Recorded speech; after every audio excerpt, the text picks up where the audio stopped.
welcome back to Comic Confidential, the weekly podcast where we bring you the hottest comic book, movie, and TV action. I'm your host, Cade, and alongside me, as always, is Troy Spinner. What's going on, my dude? Your dude? Yeah. Wow. Is that are you trying to like a new intro each week now? Yeah. I'm trying to I want some more T-shirts made. Okay. Yeah. So you're trying to invent like a new catchphrase each week. So this one's like, "What's up, my dude?" What's up, my dude? Yeah, nice. Yeah. How do you rate that? Like on a scale of 1 to 10? It's a solid 4.5. Yeah, right. Because nothing was pre-planned. So maybe if I had some time to actually, maybe sit down and write some stuff, I might be able to come up with something better. But what's up, my dude? Wow, that's straight out of the CW's writing room. That's the quality that I just heard. Absolutely. What's been happening? Oh, mate, this week has been a pretty mediocre week for news. It's just all Ready Player One news.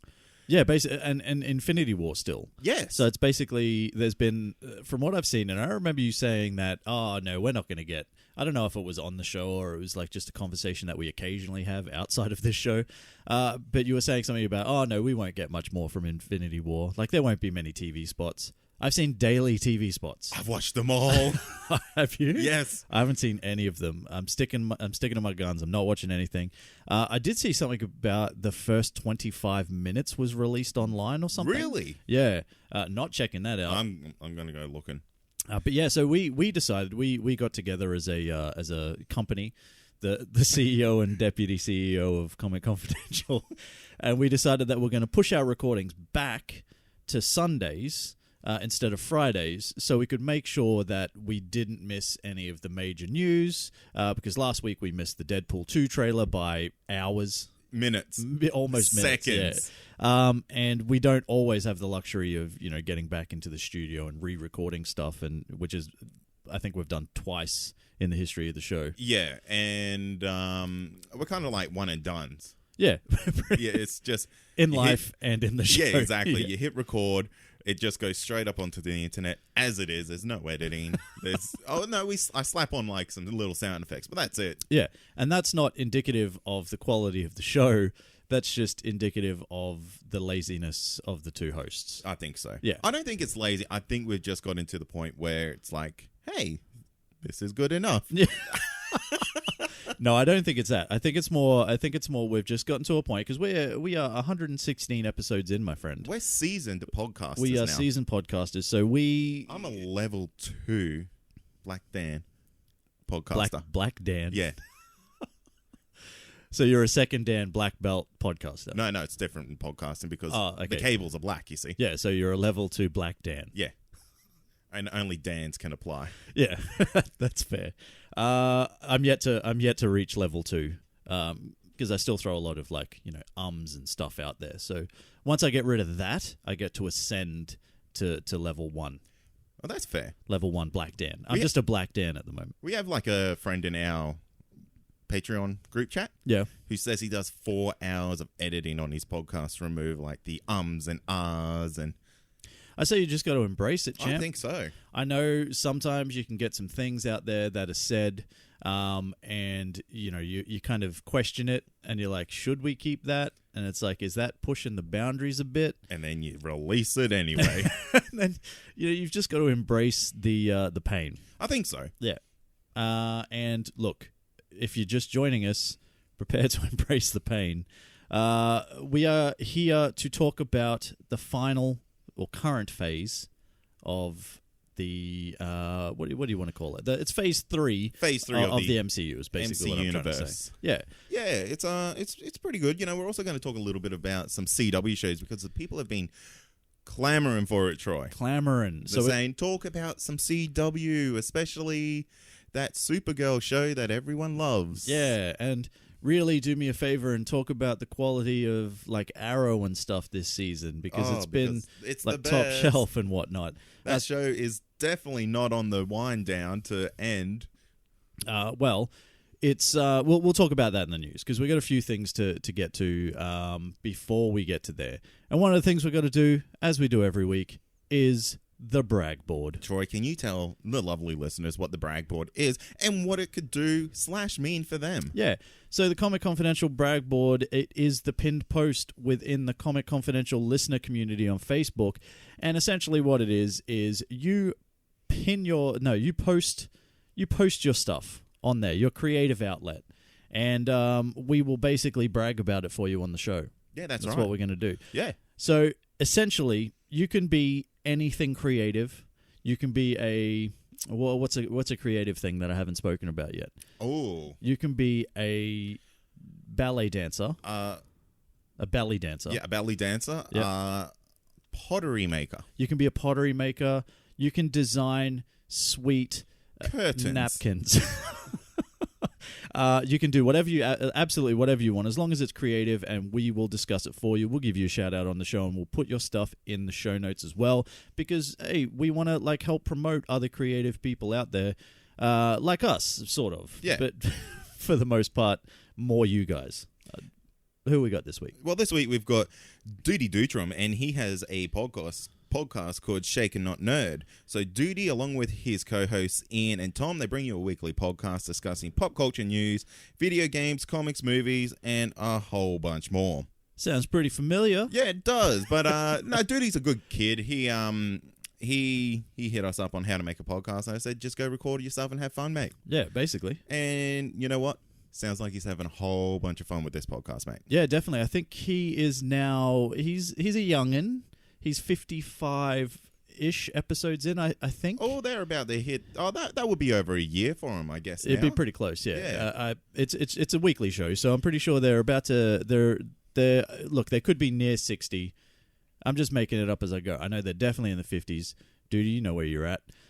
You guys are doing great stuff, though, so if you do want to hear other points of views about the similar sort of stuff that we talk about, but they will definitely talk more about games and stuff like video games than we ever will. Yeah, because I own an Xbox, but I don't even turn it on, really. Yeah.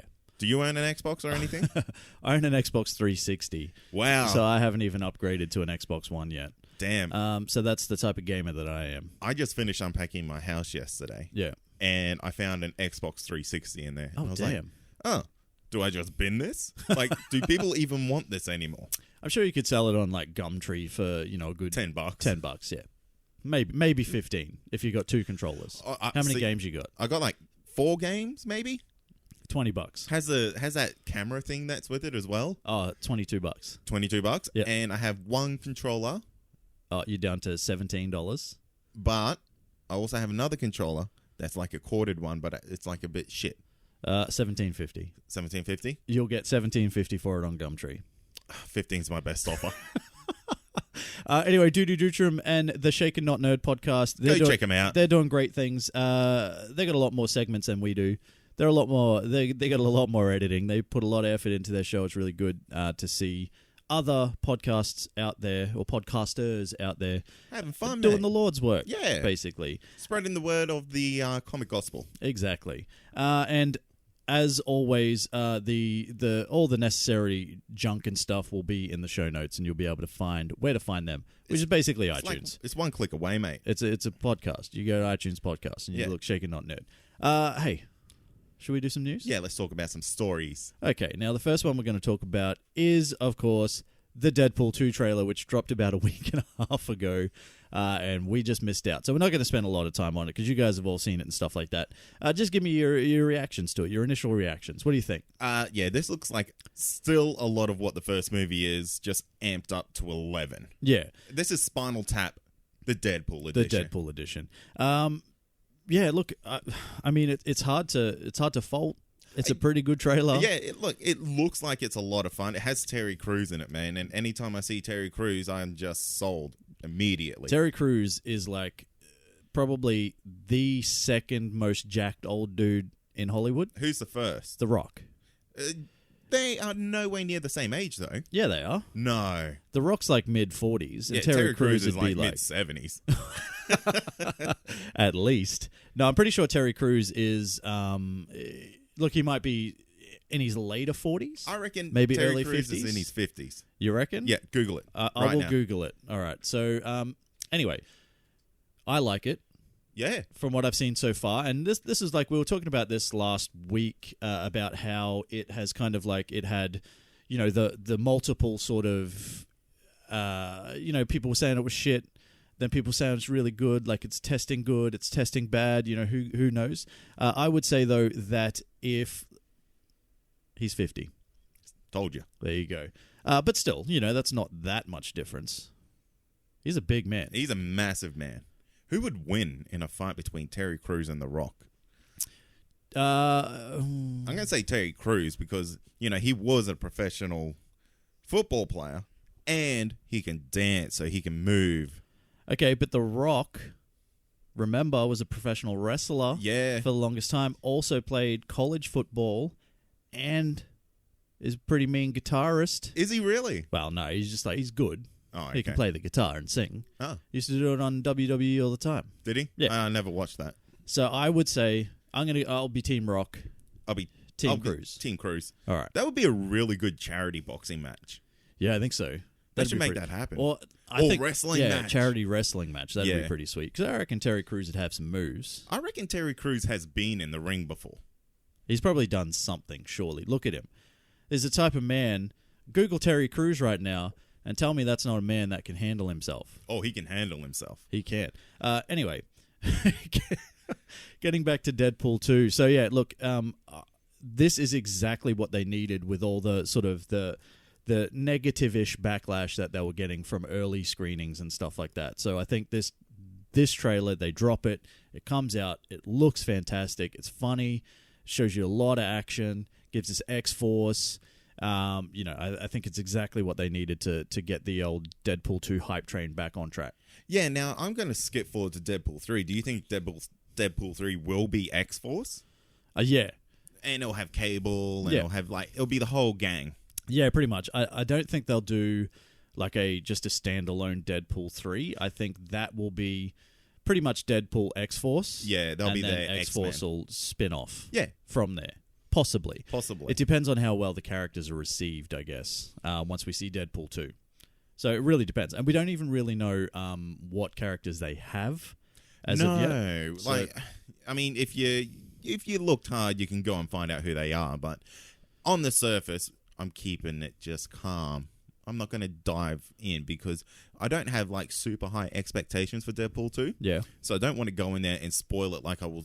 I'm most definitely spoiling Infinity War for myself because I need to know everything because I'm like, I need that, I need this, I need that.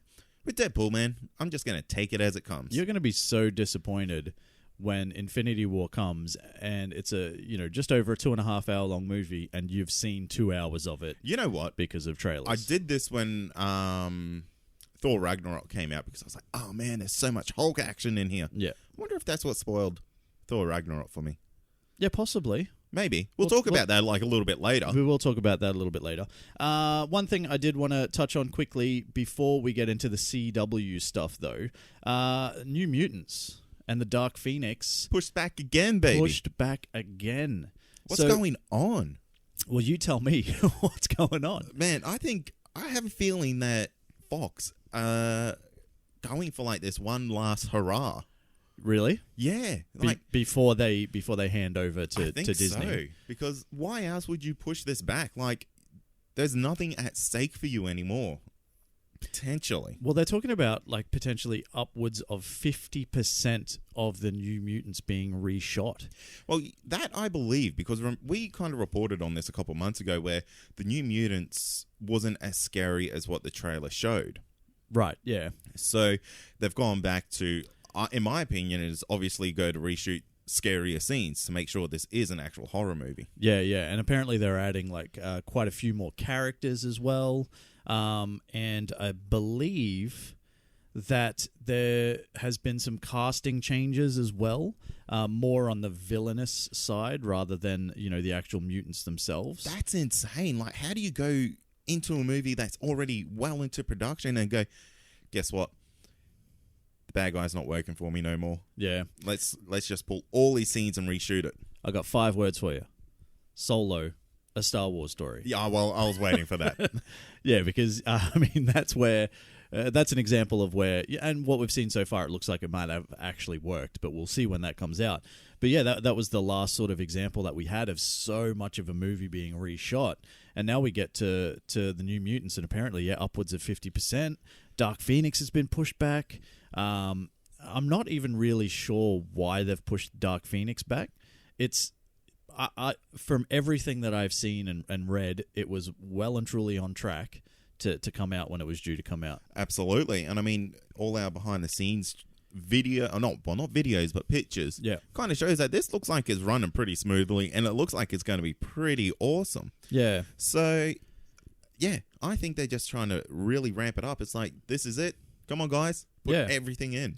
So now we've basically got, maybe they're banking their year on, Deadpool 2 and, that sort of thing. So we'll see what happens. And maybe they don't have a lot of stuff coming next year. Maybe. So maybe they wanted to kind of push some box office into 2019. True. It is disappointing, though. I was looking forward to seeing both of these movies. I've been a fan of the X-Men since I was a child.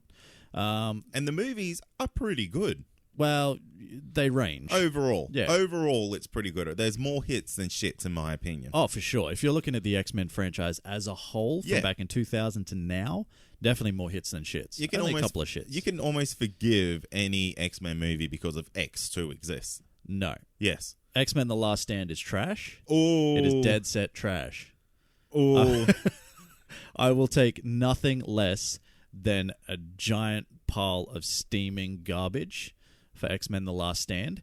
And then you would get into X-Men Apocalypse, which I didn't mind you. I thought it was okay. Could have been better. Everything could be better, Troy. Yeah, but it could always be better. But for the most part, hey, more hits than shit. So that's all we're talking about. But we'll see what happens. But now we've got to wait till 2019. So X-Men fans, I apologize on behalf of Fox, because now you guys have got to wait. I'm going to throw like an open-ended question out there. Okay. Do you think with the recent, I guess, passing on of the Cloverfield series to Netflix, do you think Netflix might be looking at buying New Mutants because it's been pushed back again? Do you think Fox might be looking to offload it? No. You don't think? No, I don't think it'll happen. I feel like it's a really good movie to go to Netflix. Well, yeah, maybe, but I think Fox is too invested in its X-Men series to let it slip. Yeah, to sell it off to Netflix. And I think if they do, then you need to kind of really question the quality of New Mutants. Yes. Because basically, this has happened, as far as we know, twice now. So one with the Cloverfield Paradox, and the second one was with Annihilation, right? Now, Annihilation still got somewhat of a cinematic release in the States and Canada and China. Outside of that, it was Netflix only. Now, having seen both movies, I can tell you that the Cloverfield Paradox was pretty meh. And Annihilation was good. Now, it wasn't, in my opinion, wasn't the greatest thing to happen.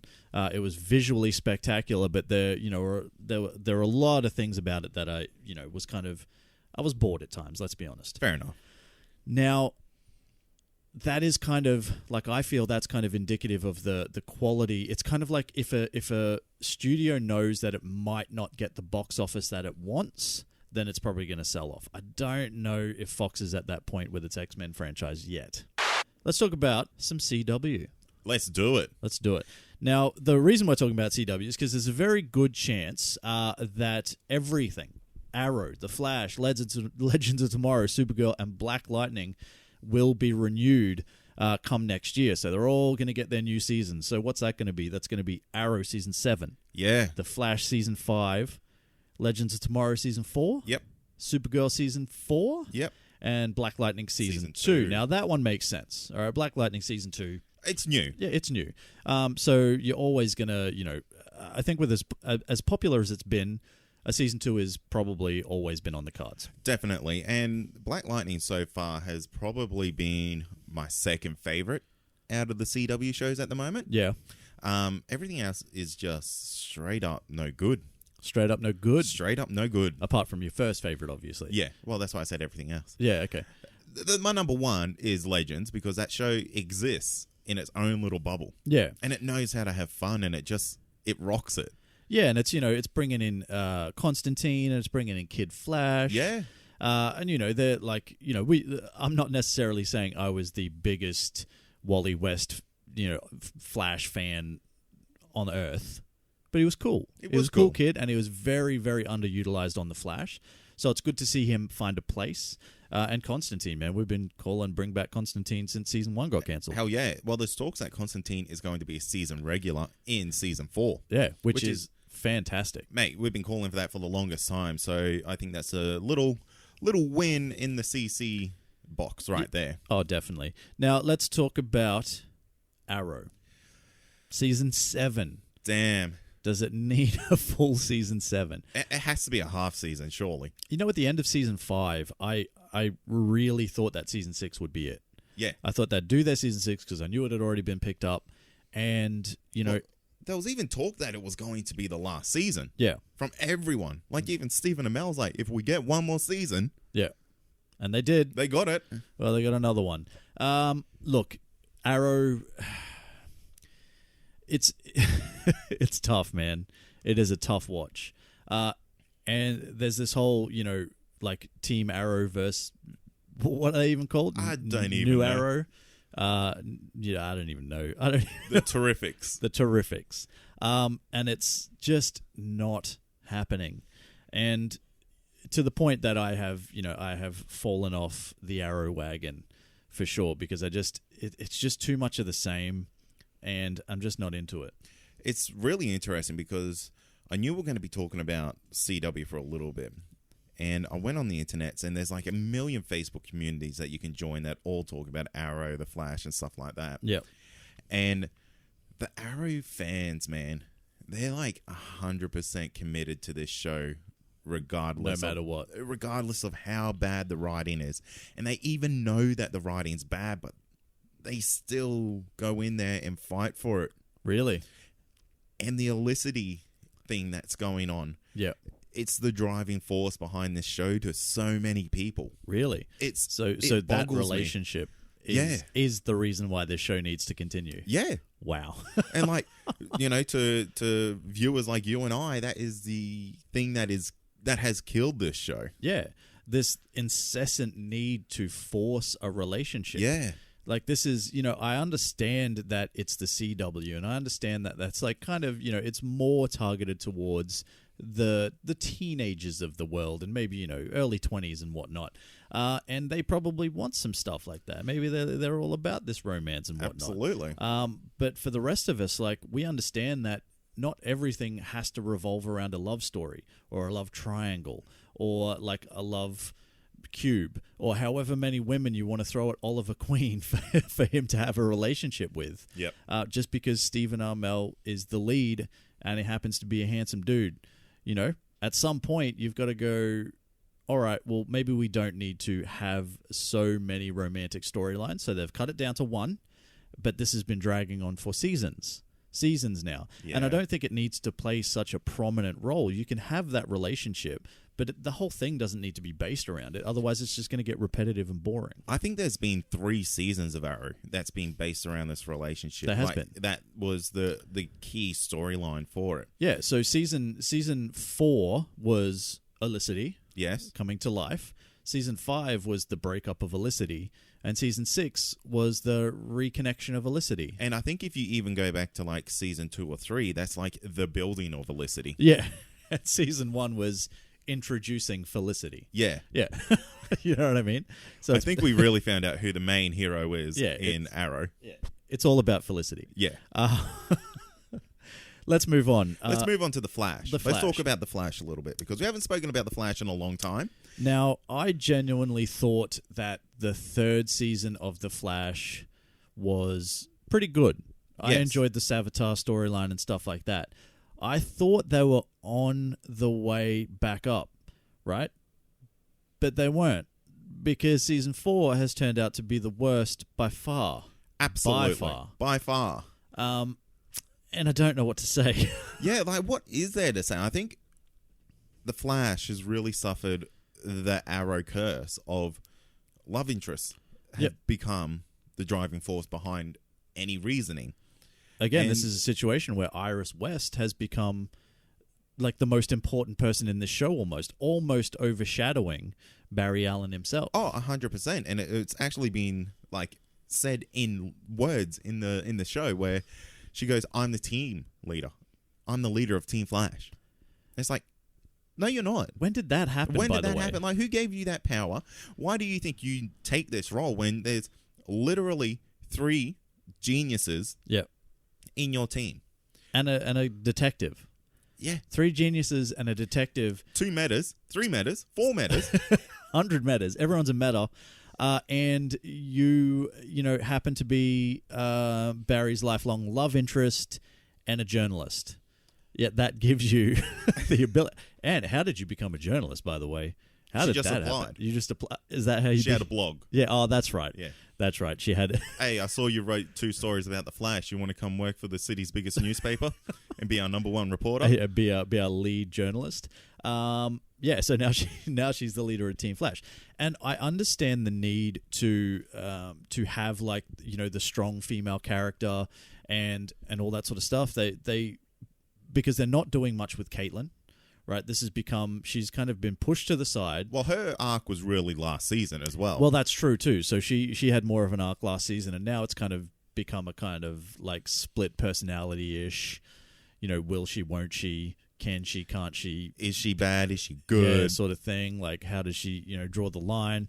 So they've really elevated the character of Iris West, but to the detriment of the show, and that's nothing against the actress. It's nothing against anything like that, other than the fact that this is the Flash, dude. And if you're going to have a lead, it really should be the Flash, and he should be the most important character. And he probably should be the fastest if he's gonna keep saying the fastest man alive. Well, are you up to date with the Flash? I am a couple of episodes behind. Okay, something really, really cool happens that kind of makes you go, well, the Flash can never be caught out ever again. Okay, so he does something. He does something. Right. That breaks, like, all Flash rules. Look, spoilers. Go for it. Because I don't mind. Okay, so... But for people out there, if you're not up to date with The Flash and you don't want to hear this... Skip forward in our show notes to the Infinity War. Yeah. No, not the Infinity War, the Phase 3 talk. Yeah. Okay, so in an episode, we get all our speedsters back. So we get Jesse Quick, we get Jay Garrick. Don't get... Wally West for some reason. So all our speedsters except Kid Flash. Yeah, because he never counts. Yeah. And of course we get Barry. So what happens is we have a social terrorist. Yeah. And she sets off a nuclear bomb. However, Barry Allen is quick enough to slow down time that the bomb takes over 40 minutes to explode. Damn. So he's able to just walk around like normal speed. Yeah. No, actually, no. He's able to be Flash in Flash time. So this is what he calls it. It's Flash time. Yeah. And so this is the last time I saw Flash time was when he was talking to Iris West in the courthouse. Yes. And they were having a full conversation like as normal while nothing else was happening around them. Yeah. And he pulled her into Flash time. Yeah. Yeah. So now he can do this, but the whole world. Okay. That's pretty powerful. It's insanely powerful. And the fact that he can essentially stop time, but still use his Flash speed within that, means he can never, ever be caught out. Yeah. So ever. Have they just written themselves into a corner, do you think? Absolutely. It's kind of like you've now made this guy stupidly powerful. As the Flash is. As the Flash is. As the comic book character, the Flash is incredibly overpowered. And that's comic book accurate speed. Yeah. He has to stay like that forever now. Yeah. There's no reason why he can not catch someone or not get somewhere or get caught. Yeah. That's really what shits me about the show. And it just becomes, it's almost like the show's own trope is that, like we've spoken about it many, many times, is that Barry is only as fast as the plot allows him to be. Yeah. Now, if this is an example of that, okay, the plot needs him to be this fast, and then next week he ends up getting punched by just a normal meta or something, it's going to be pretty disappointing. Absolutely. Yeah. So that's interesting. Well, we'll see how they play off that. But just the quality of the story this season so far has not been good. No. Not been good at all. And it hasn't really built anything. And I know they tried to bring like Happy Positive Barry back and stuff like that, but not even that has worked. The introduction of Elongated Man? Elongated Man, like Stretch Dude, I was going to call him. Stretch Dude, Armstrong. Stretch Dude and Clobber Girl. The introduction of Elongated Man, I thought it was really good. Yeah. Initially, I'm like, oh, this is going to be cool. Like, this character, like, you can do stretchy things, which I always think is cool. Mr. Fantastic is one of my favorite characters. But it just hasn't helped with the overall problems that the show has. Introducing a new character doesn't always fix it. No. When you're trying to develop other characters too much. Well, the thing is, when you have a hero like Barry Allen, who's the whole show is based around, yeah, you're going to get the Wally West effect with anyone else that you bring into this team. True. So, I mean, Cisco has a role. Yeah. Caitlin has a role. Harrison Wells has a role. Many Harrison Wells have roles. And, like, he leaves when he's not needed. Yeah. Like, they know how to, like, use that character sparingly. Even though they've used him for a solid 4 seasons now. But they've used him in very creative ways. Yeah, and he has become one of my favorite characters of the show. Absolutely. Elongated Man and Wally West, they just kind of slot in and out of the plots as they needed. Yeah, definitely. And, like, how do you have a team full of these powerful people and they kind of just sit to the sideline and only pop in when it's convenient? Well, what was I watching? I was watching, this is back when we were doing Phase 2, and I was watching Iron Man 3, and my girlfriend made a pretty good point. She's kind of like, we've already had the Avengers, right? So if you have this situation where this thing is like almost to the point where it's threatening like the presidency and all this sort of stuff, where are they? Yeah. Why aren't they calling in these other characters? Why is Tony Stark trying to kind of like do this all by himself? Now that you've set the precedent that the Avengers exist, shouldn't you be kind of calling on them at any point where something might be a little bit too much? I know he gets War Machine involved, but that's kind of it. Now, at some point, wouldn't you think that, oh, hey, maybe like Black Widow could help, or Hawkeye, or I know we can't use like necessarily like Thor or Hulk because they're wherever they are, but Captain America, like he couldn't help, like he's too busy doing something else. You know what I mean? So yeah, so it becomes one of those things where it's kind of like you have this team, why aren't you utilizing this team every single goddamn threat? I get you. Yeah. What's the next show? Supergirl. Can't even tell you what's happened in Supergirl. It's been on break for so long, Troy. Really? Yeah, it's been on break as long as Black Lightning's been on air. Wow. Yeah. Now, I have stuck to my guns. I have not come back for season 3. I don't for a second regret it. Yeah, look. But I don't know if that's true. Like, maybe it's come good. No, it hasn't. Like, it still pushes its agenda. Yeah. That isn't going to, like, fit everyone. Yeah. It's just no good for me. This is also another situation where you've got a character, and look, we are not TV show writers. Like, we don't know the problems that happen in a CW writing room, which I feel is kind of just like people like yelling over the top of each other with like, random story ideas and whatever. We don't know the dramas surrounding like a writing room and how hard it actually is when you have these superpowered characters to keep them within the realms of like being human, but also and having human problems, but also being these incredibly powered, kind of things. So Supergirl is another problem though, where she is only as powerful as the plot allows. That's right. And it's problematic. And it's problematic with all of them, at least with Oliver Queen. You know what I mean? He's just grounded. A dude. Yeah. He's just a guy. So as humans, as a guy, I've been a guy for some time now, all my life, for those playing at home, it's one of those things where you can kind of accept his faults or accept his limitations sometimes. Maybe he's got a bung knee. Maybe he's like got a bit of a bad back or something and he's not as like quick as he used to be or, whatever. Yeah. But when you're talking about aliens and you're talking about metas and stuff like that, there's no excuses. Sometimes, yeah, there's really no excuse to have them so powerful one day, to the point she beats Superman in a fight. Yeah. And then, the next day she can barely, she's being restrained by something ridiculous. By some bloody alien in an alleyway. Yeah, exactly. So, that's always been one of my biggest problems with Supergirl. is the fact that it's so all over the place, because she realistically should be the most powerful thing. And they just kind of play it, and I don't know if they're trying to play it on, the fact that because of her humanity, she does make mistakes and things like that, but I don't know, man. She got some damn powers. She has got some damn powers. Let's move on to Legends of Tomorrow, because that's a show we're just brushing over Supergirl? Yeah. Yeah, it's gone, mate. All right. Let's Legends of Tomorrow. Hang on, one more thing about Supergirl. Okay. It's still the highest rated of all the CW shows. Look, that shows that it's found its audience. Absolutely. Right, and we have been saying since probably episode 2 of season 1, we are not that audience. Definitely. And that's fine, and more power to it, but it's just it's not for me. And that's fine. Yeah, inner 12-year-old girl is not enjoying it. It's not enjoying it. Legends of Tomorrow. Now, the reason why Legends of Tomorrow succeeds so much with us, so much better than the other shows, I guess, is because, as you were saying before, it kind of exists within its own world and plays by its own rules, and therefore can be as kind of outrageous as it wants to be, and it doesn't look weird. That's right. Yeah. It has its own rules. It sets its own boundaries. It embraces what it is. Yeah. And it's silly comic book fun. Yeah. And it's not afraid to like do a whole episode based on that. Yeah.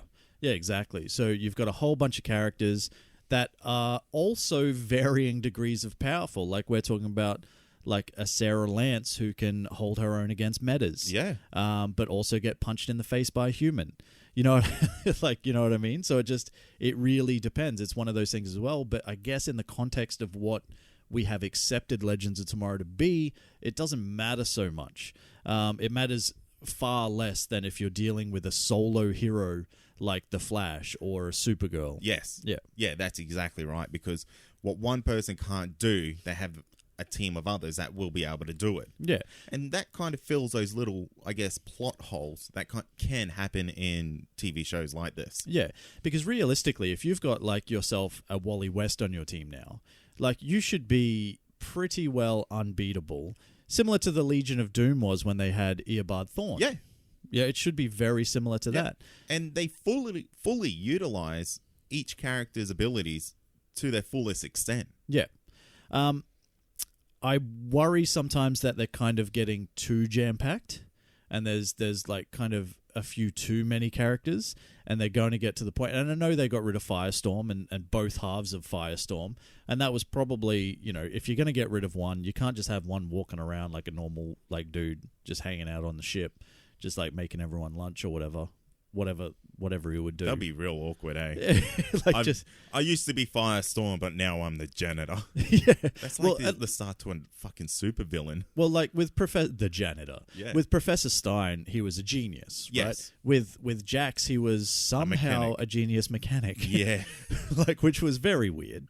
I'm going to land that some of Professor Stein's genius rubbed off on him. You would assume that somewhere through the transmorphication, whatever the word is, I don't even know, maybe it rubbed off. Because he was basically, when we found Jax, he was working on a car. Yep. And now he's working on a time ship, and he seemed to pick that up with no issues whatsoever. But anyway, Firestorm's done. But they've replaced two characters with potentially two characters. And I don't know. I do worry that it's going to be too much at some point. But who knows? Who knows? It depends on the storylines that they follow, and the fact that these people can go anywhere within the timeline, or even outside of the timeline, or whatever, or to alternate timelines, whatever they're currently doing. It really makes it so like it's every week is something different. And even though there's this overarching sort of plot, it is kind of really it's different and exciting along the way. You know what I mean? Absolutely. Legends of Tomorrow, man, I'm really rating it. It's my favorite TV show on at the moment. Favorite TV show? For CW. Okay. Another one that I'm really enjoying is Black Lightning. Yeah, so I'm now officially a few episodes behind in Black Lightning. Officially. Life has gotten in the way. I started off strong. I was week to week for like the first 4 weeks, and then I fell off because I just, it's part of the whole reason why we ended up dropping the weekly wrap, is because it is way too hard to keep up with every single one of these shows week to week and then review them and all that sort of stuff. It took our entire week. Absolutely. Basically. It's like the one segment of the show was basically our entire week's worth of work.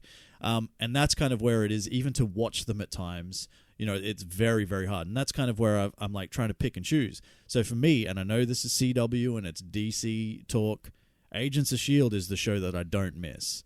And even that I got behind in by an episode, but I'm back up to date. But Agents of S.H.I.E.L.D. is the one show that I do not miss, whereas some of these others I will happily put them on the back burner and catch up later. Just side note, how amazing was last week's episode of Agents of S.H.I.E.L.D. with Sexy Fitz back? Sexy Fitz. Oh, boy. Look, you've got to...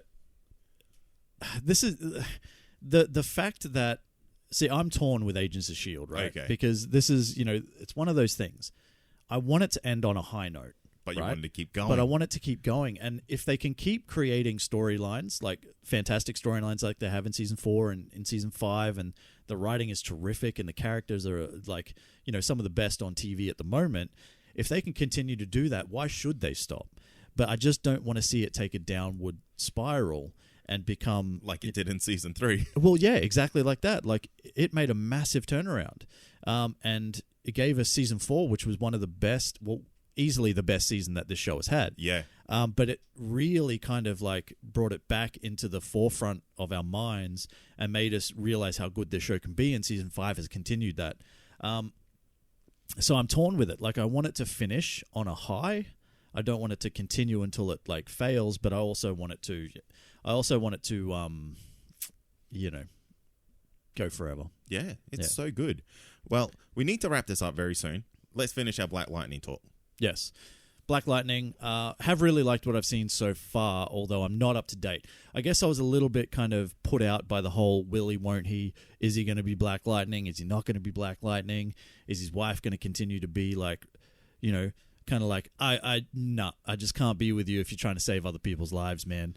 It's like, do you know what I mean? Absolutely. Yeah. I find it really interesting how they kind of allude to the fact that he gets high off his own supply. Yeah, yeah. Which is a line I've been like fucking dying to use for this TV show. Oh, congratulations. I feel like I earn a badge right there. But like that's really cool that like the more he uses his powers, the more he becomes like addicted to it. He's like, I'm a lightning addict, man. I'm a green lightning addict. Green light. This is a drug in the show. They had a connection. Yeah, you get it. I get it. I totally get it. I like the fact that his daughter, and I know she's progressing even more from what I've heard, but she's picked up some powers now. Yes. So it's like it's running in the family, and that kind of makes sense a bit, rather more than like just everyone. Say in the Flash, everyone just randomly picks up like meta abilities along as we go. Whereas, the fact that it kind of runs in the family makes a little bit more sense. Yeah, definitely. And we're actually getting... How far behind are you? I'm a few episodes, but go for it. I don't mind. Okay, so his other daughter's starting to develop powers that are kind of like a fire-based lightning. Ah, nice. Yeah, nice. that's really cool, and she's starting to kind of like freak out a little bit. It's like, I don't want to be a hero. I want to be a normal kid. Yeah. I don't want to be a freak, which is a really interesting view on this because we always see people are very happy to be like, I've got these powers, I'm gonna be a hero, and she just wants to be normal, man. Yeah, that's cool. I like it. So Black Lightning, I'm gonna continue to watch.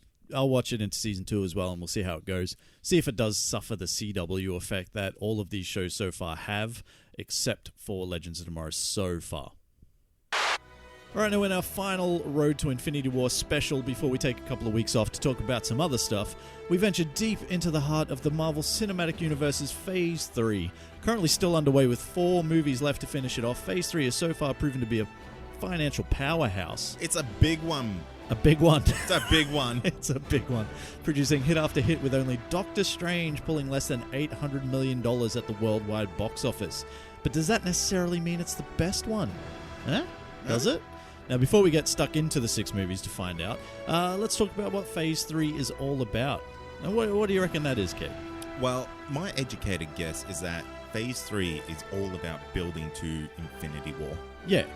And even though Phase 3 is going to technically finish with Avengers 4, So it's Infinity War and Beyond. Yeah. To Infinity and Beyond. So yeah, it's basically it's. Why didn't we call this series that? Look, I don't know. It was a missed opportunity. Maybe we look. I'm going to go back and edit the episode titles, and I'll dub in over the previous recorded episodes that it's To Infinity and Beyond. Yeah, so I'm bitterly disappointed. Where I'm doing the intro and it's like and you'll come in, Infinity and Beyond special.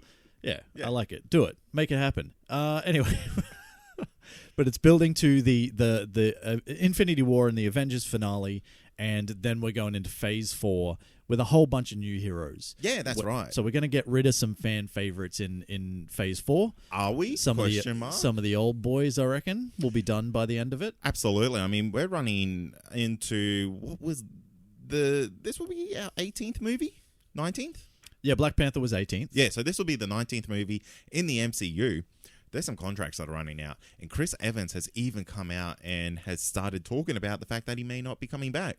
That he may not want to come back. Well, you got to think, like, Robert Downey Jr., as an example, has been playing this character for, like, 10 years. Absolutely. And it's not to say, like, we've seen what Hugh Jackman can do with Wolverine. Like, it's not to say that it can't continue for longer than that. Like, Hugh Jackman was 17 years as the same character. So it's not to say that can't happen, but we're not exactly going to finish with an old man Iron Man, are we? Yeah, no one wants to see that. Yeah. So I think at some point, Tony Stark will need to step aside and someone will need to either take that mantle, like a Riri Williams, like an Ironheart or something, or we move completely past that and we go into Phase 4, which is a whole bunch of new characters where you've got your Captain Marvels and you've got your Spider-Mans and you've got your Ant-Mans maybe. Yeah. Guardians of the Galaxy are in Phase 4. Yeah, your new Hulks. All that things sort of like stuff. That. I actually really want to see a new Hulk. Do you want to see a new Hulk? Do you want to see an Amadeus Cho Hulk? Yeah, I do. I want to see, like, this little genius Asian boy running around, and he's just like, guess what? I'm the Hulk. I'm also the Hulk, dude. And then he, like, hulks out, and he's got, like, fuckboy hair. He's got Hawkeye hair. He's got Hawkeye hair. But he still manages to maintain his intelligence and all that sort of stuff, which is pretty cool. So, these are the things that we might see as we go forward, and they might create sort of like new characters and things like that. We might get, potentially, we could get like a Miss Marvel. We could get like a whole bunch of things. It depends if Fox crosses over. Maybe that's where they'll bring out Fantastic Four. Do you think we'll ever see a Sentry? No. No? No. I don't think they'll ever try to kind of... because basically, Sentry is just the Marvel Superman, right? Effectively. Kind of not the same character necessarily, but the same kind of power set and things like that. So it's kind of like, I don't think they will try to make their own Superman movie. It doesn't make sense. I think he could make a really interesting kind of villain in this new universe that's coming up. Maybe we could see him as a villain, but I don't think we'll see like a standalone Sentry movie. Because that'll be pretty rad to see a Captain Marvel versus Sentry. Oh, yeah. Look, don't get me wrong. But I think the character cuts too close to the power set of Superman that they just wouldn't bother while the DC Films universe is still trying to do its own thing. Wouldn't it be kind of great if they did and they nailed it, though? Wouldn't that be some, like... just salt in the wound? It would. It most definitely would. Now, we're going to discuss briefly the films in Marvel Cinematic Universe's Phase 3. And I talk about briefly because... we've spoken about all these. We've spoken about all of them. We started our journey, our podcasting journey, essentially just before Phase 3 began with Captain America Civil War. That's right. One of the first movies that we did review on the show. And henceforth have gone through to review every single one of the movies in Phase 3 so far. So if you want full reviews, like they're available in our back catalogue and, just cheap go back plug. And have a look. Cheap plug for the show. That'll be $5. Yeah, the $5. Yeah. Wow. Okay, I'll hand that crispy purple note over to you a bit later. Yeah. But the thing I really want to talk about is the movies to come. So let's brush through the ones that we've already spoken about. Let's start with Captain America Civil War. Yeah. Had a $250 million budget. Sits at number 5. Domestically. $1.1 billion. This is surprising. Yeah, well, not really. Like, I don't think so. Like, I thought it would have had more. Oh, so you're saying not enough money? Yeah. Wow. Considering that we kind of got Spider-Man in this. Now, that could be a double-edged sword because this is our third Spider-Man in, 10 years? Yeah. Now, I guess the thing with this is that this is the third Captain America movie, right? So it's the finale in the trilogy of Captain America. Yeah. But it's also kind of like Avengers 2.5. So it's different in the sense of like it's made more than double the money of Captain America: The Winter Soldier, I believe, or roughly. And it's done that by being not the third movie in the Captain America franchise, but being the 2.5 Avengers movie. Do you feel this really robs Captain America of that third movie?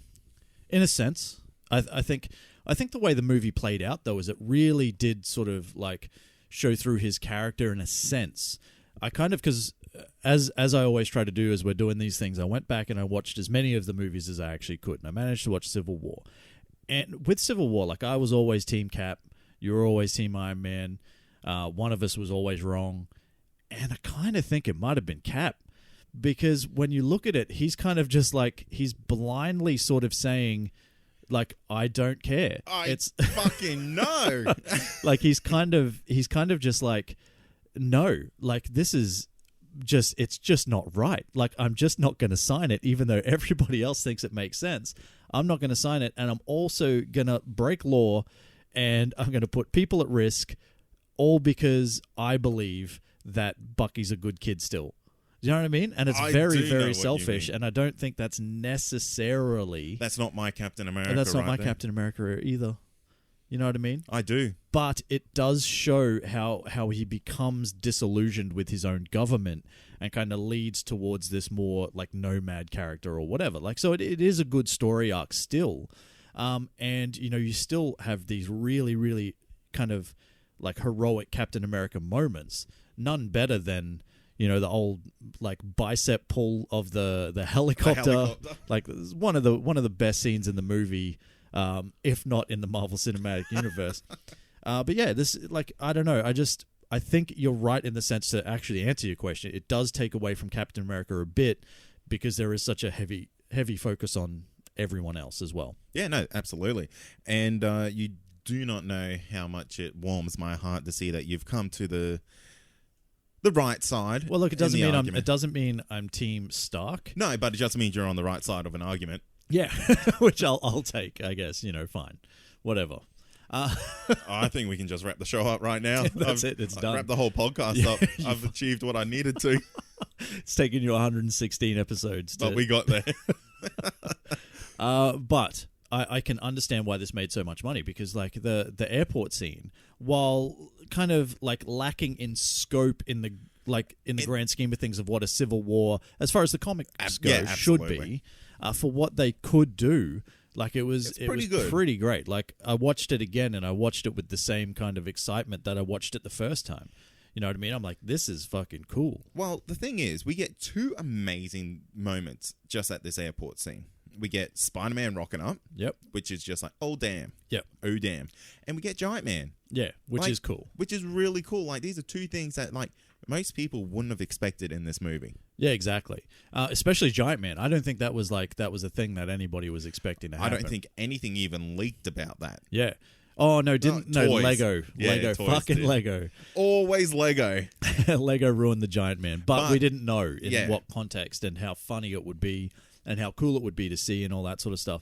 And when Spider-Man first rocks up and, you know, he's like everybody, even Cap has kind of been struggling a little bit with the Winter Soldier and his metal arm and all that sort of stuff. And he just kind of catches it and he's like, oh, cool, you got a metal arm. Yeah. And like, it's pretty cool. And this is kind of where we see the real Spider-Man with the quips and all that sort of stuff while he's mid-fight. And, you know, I like it. It's the smartest move Sony's ever done. Well, see, here's the thing. Like, initially, they wanted Spider-Man to have a much bigger part in this and Black Panther to have a smaller part. But it seemed like they weren't necessarily going to get the rights to use Spider-Man, so they beefed up Black Panther's part. All right. And they made Spider-Man's part much smaller, so if it didn't work out, they could just get rid of it. Fair enough. So, but what happened is by the time they did get the rights, Black Panther's part was so integral to the story, they kept it, and they minimized Spider-Man's part. So it was meant to be kind of the Black Panther-ish kind of part. Yeah. Yeah. So, which is, I mean, it led to the Black Panther movie happening and all that sort of stuff. So that's good. I really couldn't see this movie working without him being such a prominent role in here. Oh, absolutely. It would be a completely different story. Yeah. But this movie continues on from The Winter Soldier in the sense of like some absolutely fantastic action sequences. I don't think it's as good as The Winter Soldier, but it is still a great film. Like I said, if you want to hear our full review, it's back in the back catalog somewhere. We were noobs back then, though. It might sound terrible. Who knows? Probably. Still do. That would take us to 2016's Doctor Strange. And the other thing about Phase 3 is this is where they started to really pump out like 2 movies a year. Yeah. Yeah. So we're finding that Captain America Civil War and Doctor Strange happened within the same year, 2016.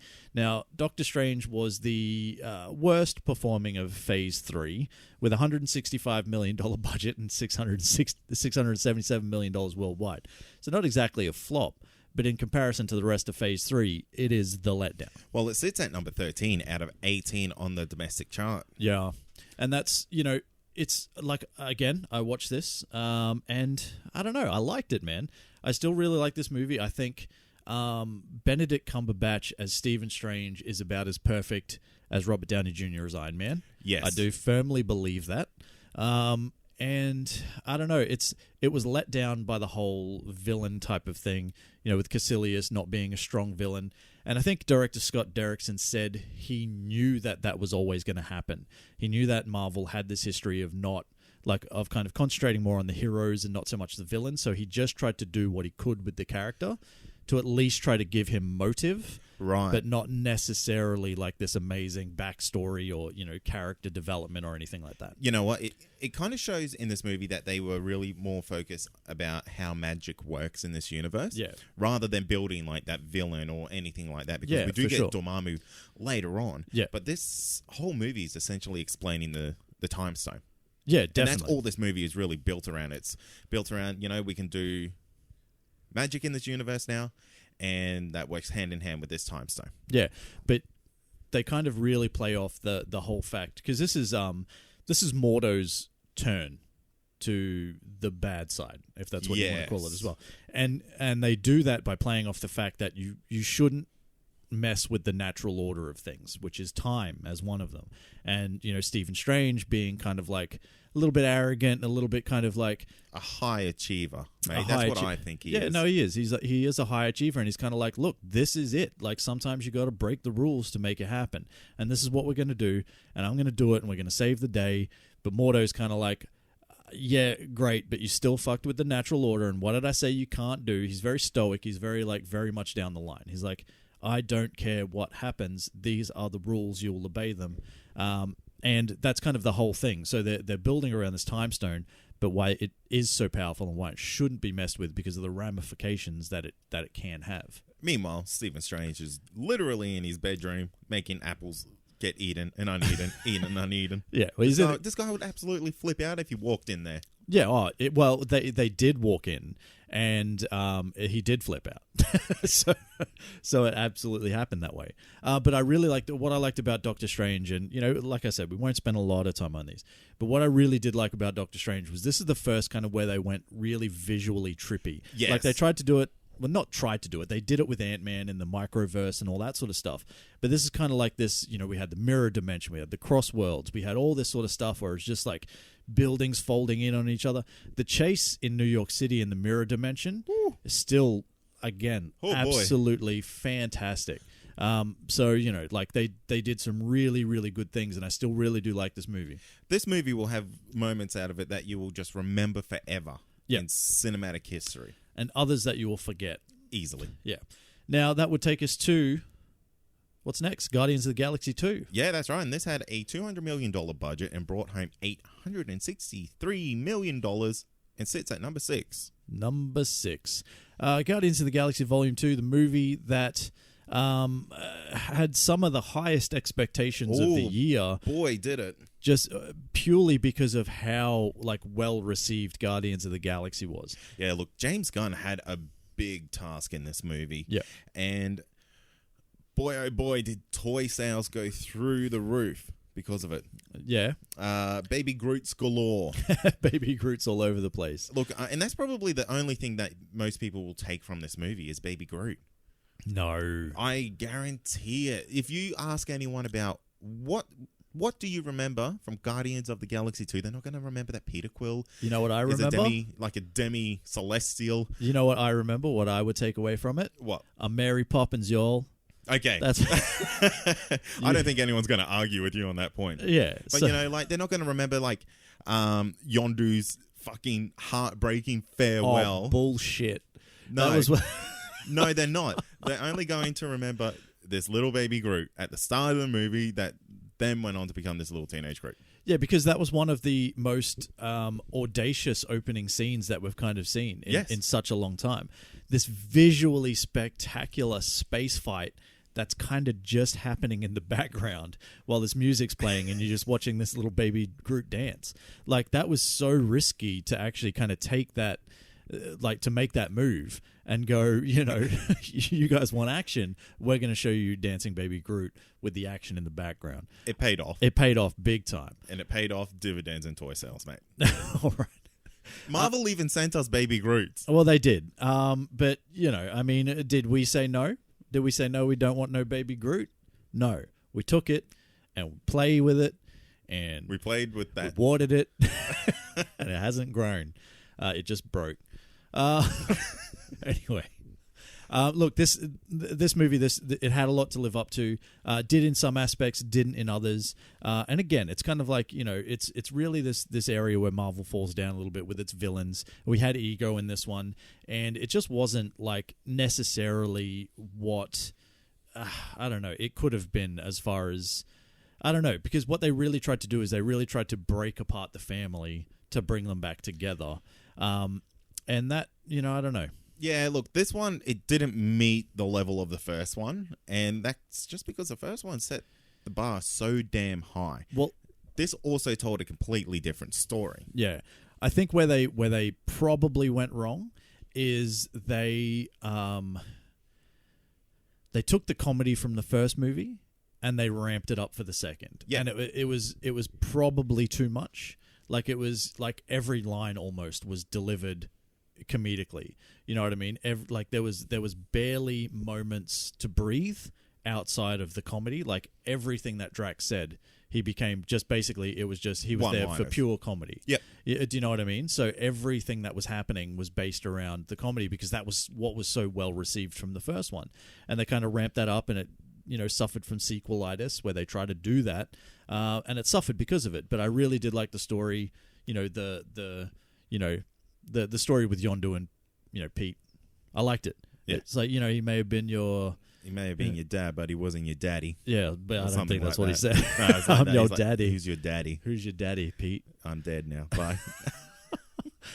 Anyway, but it still made a buttload of money. And I still enjoyed it. Don't get me wrong. I still really enjoyed it. Also, the soundtrack to this movie wasn't as good as the first one. And that told half the bloody story in the first movie. That is debatable. One thing that is interesting to note from that movie, though, is that James Gunn had complete creative control come Guardians of the Galaxy Volume 2. Really? And he said in I think it was an interview, it might have been on Michael Rosenbaum's podcast when he was interviewing James Gunn.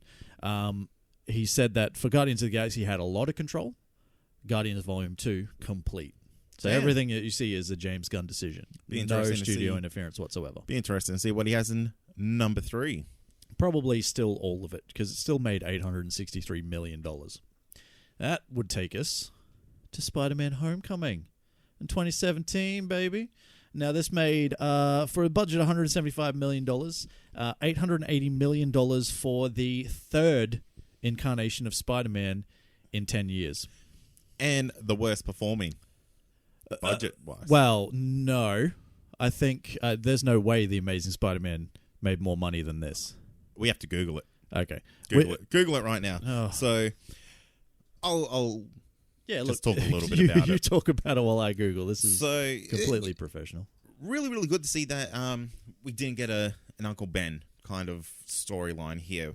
What really helped that is we got Spider-Man and Captain America Civil War. So we kind of got our first little tease, our introduction to the character, and the fact that we can just go into, I guess, Peter being Peter and learning how to become Spider-Man is a pretty unique storyline that we haven't seen in a Spider-Man's franchise before. Yeah.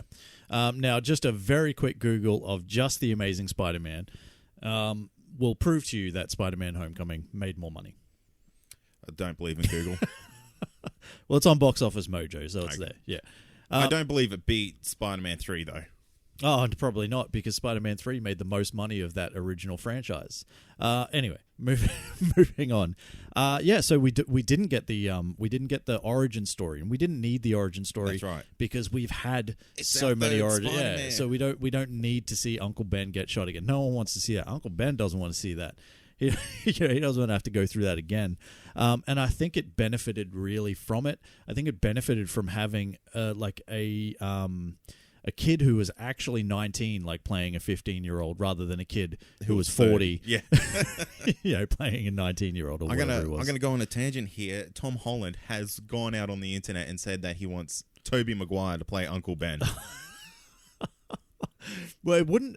I guess it would kind of work, because Marissa Tomei as Aunt May is in her 50s.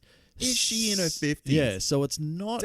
Damn. Yeah, so it's not outside of the realms of possibility that She could have been a cougar. early 40s Tobey Yeah. Maguire, like, I don't know. I don't want to see that personally. I do. I mean, if you want to bring Tobey Maguire in, bring him in as something, but don't bring him in as Uncle Ben. He's still too much of a baby face to put him next to Marissa Tomei and have that as a viable relationship. You know what I mean? Unless it's a flashback. As a flashback, maybe they de-age the both of them, and whatever. Well, he wouldn't need to be de-aged. Maybe her just a little bit. Maybe just a little. Look, anyway, hypothetically, what I did see is that Matt Damon has turned down the role of the villain for Spider-Man Homecoming 2. So, Michael Keaton did such a fantastic role as Adrian Toomes or the Vulture in this movie. It's surprising that Matt Damon would look at it and go, nah, not interested. That's really interesting. Why do you think he's turned that down? Do you think he's holding out to hang out with Batman? He wants to be Robin? Could you imagine a Ben Affleck, Matt Damon, Batman, and Robin?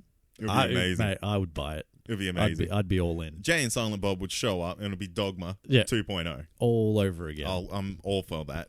Anyway, Spider-Man Homecoming. Another one that I managed to rewatch this week. And, man, I love this movie, man. It's great. It does one of the best villains. It does everything right. It's got the villain right. It's got, like, Tom Holland as a young Peter Parker. He's got all the quips. He's got, it's just, it's funny. It's like almost like a high school comedy, but it's also like a coming of age thing.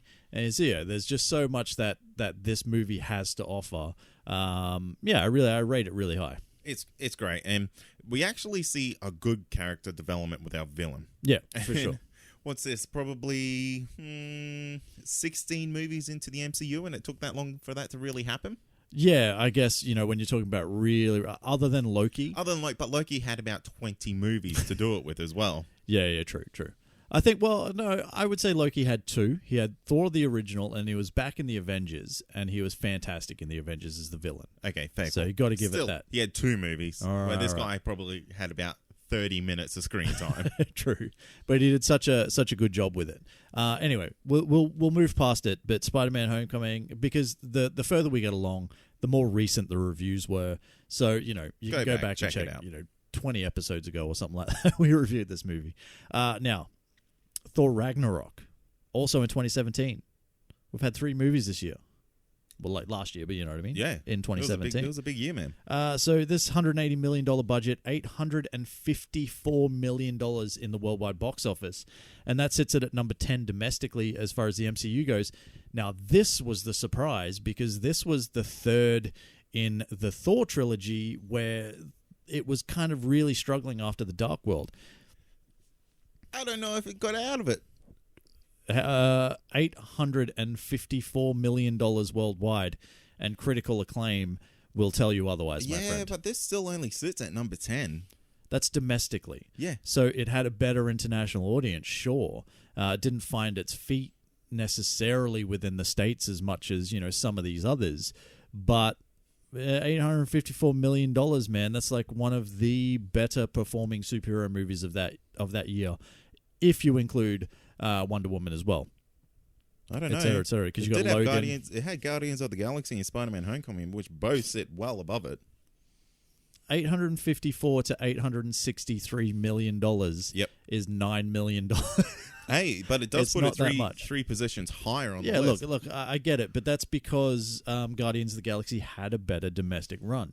We're not necessarily talking about who did better in the domestic box office and, you know, who American audiences liked more. Thor Ragnarok might not necessarily have related to them so much. Yeah, maybe. Maybe some space lightning god isn't relatable. No, but what I mean is, you know, if you look at Taika Waititi's direction on this movie and his brand of humor, it's not for everyone. Absolutely. I actually went back, and this is the only movie that I rewatched this week. Now I'm interested because this is basically where we had to create a whole new rating system because you completely ruined our last one by saying that you hated this movie, but you do rate it.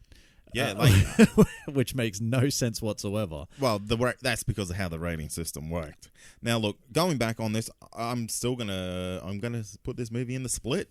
Yeah, really? Yeah, like I went back and it's just like the movie is no good, but it's fun. Yeah. So, do you mean the overall story doesn't work? Yeah, exactly. Like you go in there, it's pretty mediocre as a film, right? But if you're going in there for like a whole bunch of spectacle, a whole bunch of laughs, it does that. Yeah, okay. And it gives you what you need for that. But as a movie as a whole, man, it's not that good. Yeah, look, I really enjoyed it. My thoughts haven't changed. I would still call it a hit. I thought it was like, I understand why people are upset with such a massive change in the character from what we've seen in, you know, Thor 1, Thor 2, Avengers Age of Ultron to this. It is a massive shift. And it's a massive shift for all of the characters, for Loki as well, for Bruce Banner, for the Hulk, all of it. But I guess I really appreciated the different direction they were trying to take it in. And I thought for me it worked. But as an example, my girlfriend does not like it at all. Oh, really? Yeah, she just doesn't get it. She fell asleep in the cinema. She tried to watch it again with me. She's like, nah, can't do it. Yeah. She's not a fan of Thor Ragnarok, whereas I am. And I think that's the biggest thing with this movie. It's very divisive amongst fans. It's you either are on the side of like really liking it or you hate it. Yeah. And it's, you know, to be split is pretty rare. Yeah. So, you know, anyway, it is what it is. He gave us like the Hulk vs. Thor again. Yeah, there was some good stuff in there. Going back, a lot of questionable CGI in this movie. Really? Yeah. Okay, I haven't watched it recently. But you do have a giant green monster. What are you going to do? Half this movie. Exactly. It's more Hulk than we've seen probably ever. One thing I noticed going back is Hela. Yeah. Critically underused. Yeah, oh yeah, for sure. It's just that could have been the best villain in this universe. I would rate her like within the top 10 for sure. But probably like top 10 comic book movie villains even. Yeah. Right at the back end of that. But just for the fact that, she was underused. There was so much more they could have done with her. I agree completely. Wasted. Very agreeable. Wasted. Now, Black Panther. The most recent of them all. Not much needs to be said on this one, Not much needs to be said. 2018, $200 million budget, $1.2 billion at the box office. Currently is now officially the highest performing MCU movie domestically. It sits domestically right up there as well. I can't remember. It's in the top 5, I believe. Worldwide, it sits within the top. It's number 12 currently. Okay. And by the end of this weekend, it will likely move to number 10, where it probably won't get any further. Yeah. But it's probably going to end up the 10th highest grossing movie worldwide of all time. That's awesome. Which is pretty insane considering, like that it was not something that anybody expected to do that kind of money. Take that, Jodie Foster. Yeah, exactly. You fucking dickhead. That's basically all that needs to be said. I think so. And look, and we won't really touch on Black Panther too much unless there's anything you want to bring in that we haven't spoken about recently, or something we missed when we did the review only a couple of weeks ago, because it was only about 6 weeks that we reviewed this movie. Pretty fresh. It's pretty fresh. So you know how we feel. I definitely feel like it's a hit. There are some people out there that genuinely don't like this movie, and that it is what it is. I mean, you're going to get that. You're going to get that. You're not going to please everybody. I still personally believe Killmonger is one of the best villains they've put on screen so far. Other people don't necessarily think so, and that's fine. Let's talk about what's to come, Troy. Yeah, so basically, next is Avengers Infinity War, which this whole thing has been about. Now, we're going to have one more episode related to Avengers Infinity War before we actually wrap up or review the movie itself. That's going to come in a couple of weeks' time. Could potentially be a live show since we missed our opportunity for the last live show. But will we do a live show this time? Who knows? Actually, just a very quick shout out to Rachel and the guys at Event Cinemas. Apparently, the Ready Player One night that they had, raging success. Amazing. So that's really good. We were hopefully going to be a part of that, but we had to pull out due to scheduling difficulties, I guess. Yeah. Yeah. But we're going to try to get involved with Avengers Infinity War. Now, I guess the whole purpose of this is leading to one of the biggest... it's not even one of the biggest. It is the biggest thing to happen in comic book movies ever, and I don't think you can really argue that. No, not at all, Troy. It's had a decade in the making. It's a decade in the making. There's going to be 1,062 characters on screen. There's going to be Infinity Wars all over the place. Like, what can you even say? Like, this thing is next level. This has a $500 million budget, apparently, reportedly, which is mental considering the biggest budget we've seen so far has been $250 million. So it's got twice the budget of like the Avengers: Age of Ultron or something like that. Absolutely insane. Go out, watch the trailers, spoil it for yourself. Watch every TV spot. Can I ask you a question? Yeah. Having seen everything so far, do you think it has spoiled things for you? No, not at all. You don't think No. so? Well, we'll see when the movie comes. Honestly, all it is a lot of recut scenes. I will never Suicide Squad myself again, sir. That's a fair point to make. Never. The next movie coming out is Ant-Man and the Wasp. Yeah, so that's... Where does this fit in? Because, here, I'm going to just rattle off the next couple of movies. Okay. So we've got Avengers Infinity War. Yep. We've got Ant-Man and the Wasp. Uh-huh. Then we've got Captain Marvel. Mm-hmm. And then Avengers 4. Yep. How does Ant-Man and the Wasp fit in between all those, major character movies? It just does, man. It's the same how it wraps up Phase 2, like after Avengers: Age of Ultron. Again, I think it's going to be about as separate as it can be. I feel like Ant-Man and the Wasp must be a passion project for the guys over at Marvel. Maybe. I mean, this was always happening, though. It's just, it is weird where it fits in. Like, we know Captain Marvel is not going to be in any of this current continuity whatsoever because it's set in the 90s.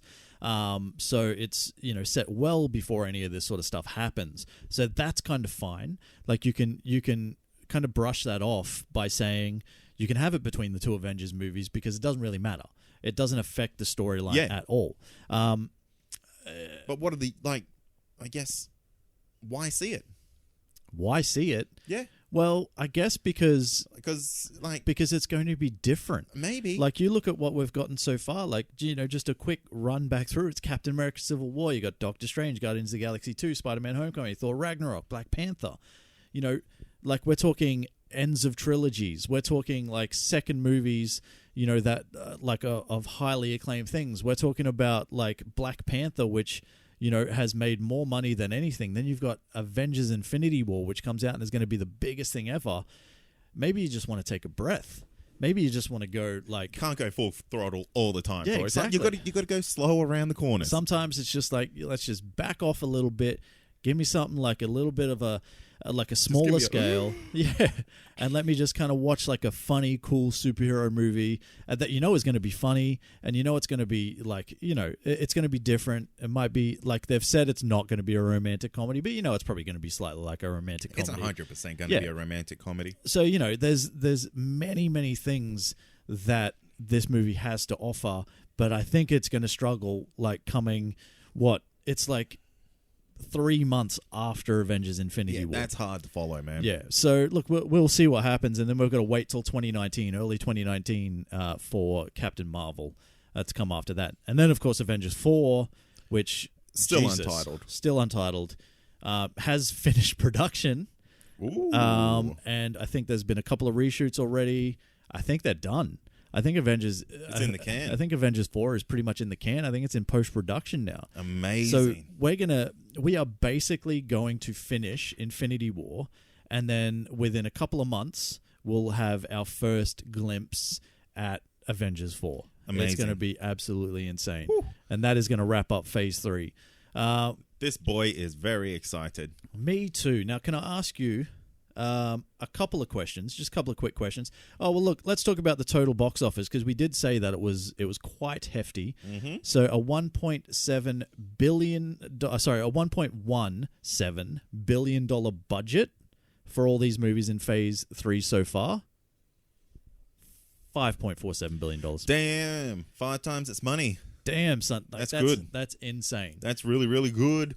And when you think you've got 2 more Avengers movies, a Captain Marvel, and an Ant-Man and the Wasp to come, man, we're talking $10 billion. Man, how much money do you think Avengers Infinity War is going to make? $2 billion?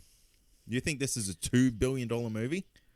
I think if they don't make high ones or 2... Like, if this isn't the first $2 billion movie, I think they might be disappointed. I think they will be disappointed if it's not a $2 billion movie. Because if you put, like, you think about it, like, if you look at any box office, right, you've got a $500 million budget, right? You got to double that. You got to get $1 billion to even kind of really start making money. Triple it to, like, be in the red. Yeah. Or the black, right? 1.5 billion is the minimum this movie needs to be successful. So you would hope that you would push to 2. Can they do it? Does the box office have $2 billion in it? Like, is that a thing? You can't tell me not everyone is going to go out and see this movie at some point, though. You know what? I'm so surprised they haven't released this in school holidays. Yeah. I don't know. I mean... I honestly, it probably doesn't even matter. Is it American holidays, though? Maybe. I don't know. I don't know what American holidays are. Neither do I. But it could be that. Favorite and least favorite from Phase 3. Okay, least favorite will be Thor Ragnarok. Damn. Yeah, pretty savage on that one. And I'm going to say my favorite probably was... this is tough. I'm going to say Spider-Man. Oh. Yeah, Spider-Man was a good time. Okay. I will... Good time. No, nothing else. It's just fun. I will give you... I am taking Black Panther off the shelf for the recency factor. Yeah. You can't. Yeah, I don't, So I would say favorite Spider-Man Homecoming. Least favorite, if I'm being realistic, it would be Doctor Strange. Ah, yeah. Because rewatching it this week, I did stop it at some point. It's on Netflix if you want to check it out. It's out there. I did stop it at some point and went and did some other stuff and came back to it. It's the only movie that I've done that to in Phase 3 that I've rewatched. So... there's something there that kind of in that middle section just really doesn't do it for me. Now, Troy, what's your favorite phase? Let's wrap it up on this. Favorite phase? Oh, man, that's tough. I would have to say, I'm just throwing it out there, not even thinking about it. I would have to say Phase 2. Winter Soldier, Guardians of the Galaxy.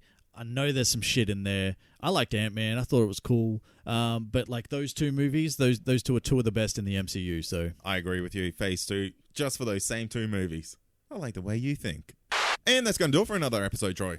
Damn, Phase 3, we are done. 1, 2, 3, we're out. It was a massive ride. Like I said, we do have one more episode coming up before we review Avengers Infinity War. I think we're going to I don't know what we're doing. Top 10 MCU movies or something like that. Oh, is that what we're going to do? Yeah, I think that's it. Oh, what if who's going to die in Infinity War? Ooh, I don't know. We'll figure it out. We'll figure it out. We've got at least 11 days. Yeah, to figure it out. Next week, what are we talking about? We're talking Jessica Jones 2. Jessica Jones Season 2. We're going to wrap that up. And as promised, the week after that will be DC-related for all you DC fans out there. We know we've been riding this Marvel thing pretty hard. Hey, to be fair, we did talk CW DC TV for half an hour. Yeah, but that doesn't count. I don't know, man. If the quality was there, it would count. But it's not. We basically just ragged on it for like half an hour. Hey, we said some of them were good. And we said most were All shit. right, that's fair. Where can people find us, man? People can find us on Facebook. That's Comic Confidential. And we also have a super amazing group. That's called the Comic Confidential Listener Community. Join that group. You have to answer one question. It is, what's the name of the podcast? It's not hard. And once you answer that, you're in. And you get a whole bunch of memes. Great fucking chats. What Great else? chats. I don't know. Memes. Memes. Here, there, everywhere. No, it's really good. You know, there's a whole bunch of listeners in there who talk about things that we talk about on the show. Yeah. Correct us constantly. Yeah, they do that. They'll actually talk about comics more than we talk about comics, which is good. It's really good, actually. Yeah, so look, there's a whole bunch of really good people in there that like to talk about all the same nerdy stuff that we do too. Yep. So get in there and join that. We've got, what else have we got? We've got a Twitter. We've got Twitter and an Instagram. That's at ComicConPod. And we also have a website. That's ComicConPod.com. Past episodes, future episodes, and everything in between. If you want to support the show, you can support the show on patreon.com/ComicConPod for as little as $1 a month. There are a whole bunch of other things that you can do on that as well. Jump on that. Check out what the tiers are. But you get started from $1 a month. Yep. And that's nothing. Pretty much. It's pretty much nothing. That's it. That is it. We're done, man. I was thinking there's something else, but there's not. No, that's it. I mean, there's a Redbubble. Oh, yeah, we got a Redbubble. Yep. Oh, go check out, like, Duty's show. Oh, yeah, go check out Duty Show, Shaken Not Nerd. Yeah, that's a fun time. And we'll have all the links in the show notes for everything we've just spoken about and all that sort of stuff. I'm going to wrap it up. Okay. Thanks for listening. As always, I am Troy. I am Kay. And this has been Comic Confidential. Cheers. Peace. That's a long-ass show. Man, I'm so glad we're back to, like, normal stuff next week. I want my 1 hour long episodes. Yeah. This shit's way too long. Yeah, we'll get back there. This is what happens when you're talking about phases. Phases that you go through in life. You know. Like puberty. Oh, boy. I can't wait to reach that. Can't wait to go through second puberty. Yeah. When does that happen? No, that happens roughly around the time you turn 30. And you start losing your hair. You start losing your top hair, Yeah. but getting back hair. Oh. Yeah. So And ear hair. Yeah, wow. I don't have ear hair, but like I'm assuming it's coming. Yeah, and you know how like old men are just like they're full of like just real thick, juicy ear hair. How's and, that like, happen? Big, like so much nose hair Yes. as well. Yeah, that's second puberty. That's amazing. I cannot wait.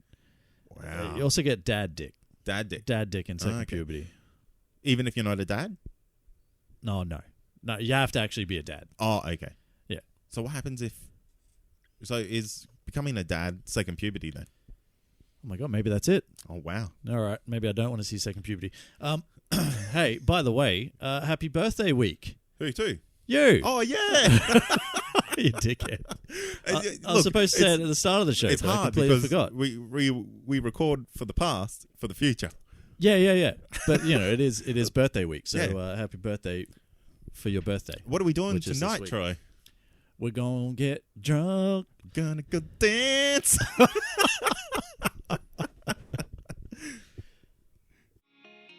If you love this podcast, then head over to ComicConPod.com to check out the other incredible shows on our network. You can also support us on Patreon from as little as $1 a month. You'll get early access to all our shows, plus secret supporter content that's not available to the public. Head over to patreon.com/ComicConPod to find out more.